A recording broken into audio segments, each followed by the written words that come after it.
This is just a few tips for people that's in a crowded garage who don't have much room to work. And I am in no way a professional. And the tips and ideals I have got off of YouTube from some people who were very, very good and knew what they were doing.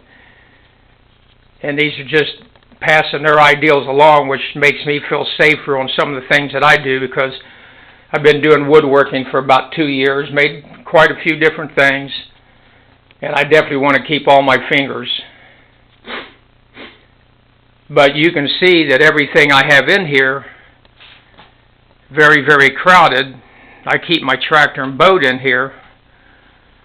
When I move my tractor out, everything I have is on wheels. My planer, my belt sander, my table, my saw, my drill, my compound miter saw, my bandsaw, everything is on wheels. As bad as this weather's been here in Ohio, if it's not miserable out, I can actually take everything and move it out, or one item at a time, and move it out in a matter of 30 seconds to a minute, then bring it right back in, so I don't half freeze. A couple things. There was a person, professional online, woodworker online named John Heiss. He has a download, a printout where you can make this push stick, and I find this very good and better than the ones from the store and some of the other things that I have used. The only thing I still, by not being a professional, I just felt it's still closer when I got that blade up cutting something 2-3 inches thick.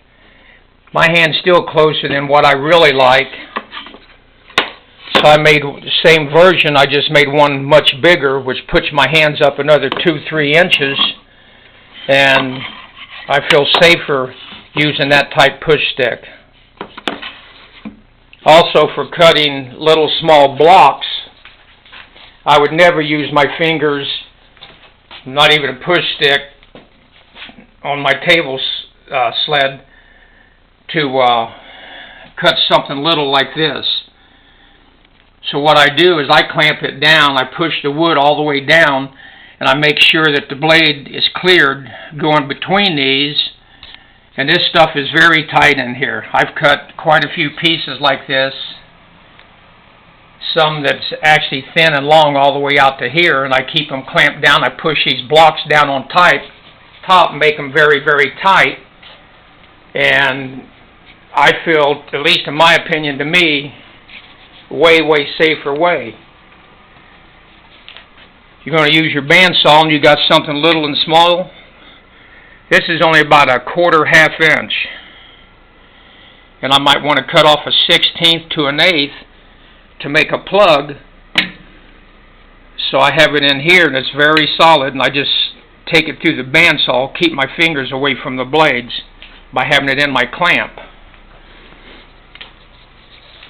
And then when I'm making woodworking projects, this here is a jar of black walnut dust, cedar dust. I keep them. I've got 3-4 different types of dust, because especially as a beginner, I've made quite a few mistakes. I'm able to take and either put a plug, small piece of wood, then I use glue, and I put this dust over top. Then after it dries, I just lightly sand it, and it pretty much fills it in. This was a pretty bad spot here, and it helps fill in a lot of cracks and bad places that you might have to just take apart and redo. But like I said, this is just a few tips to help people, because a lot of people has helped me. Thank you.